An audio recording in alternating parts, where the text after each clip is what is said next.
Hello, my beautiful friends, and welcome back to Anna Bendy, or welcome if you're new here. Today, I'm going to guide you through a 10-minute upper body flexibility routine for your lower back, upper back, and your shoulders. So, if you're looking for a routine to do after workout, or if you're just feeling a little bit more stiff, or you've been sitting all day, this video is for you.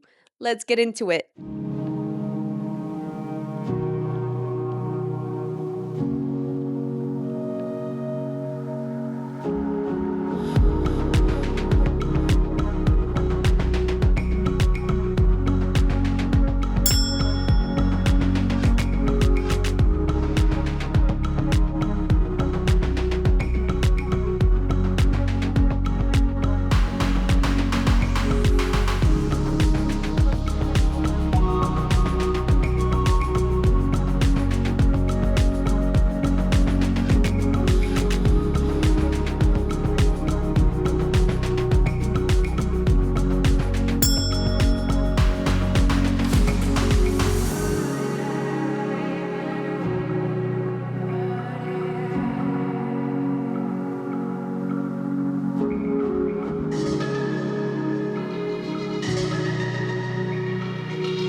Thank you so much for watching and stretching with me today. I'm so grateful to have you guys here with me. I hope this video was helpful. I hope you took some helpful tips and will practice these exercises on your own. I hope your body feels better and you're ready for the day or to wind down for the night. I cannot wait to see you in the next video. Don't forget to give this video a like, subscribe to the channel, and also follow me on Instagram. Probably put it right here. For more flexibility talks, tips, and just my life.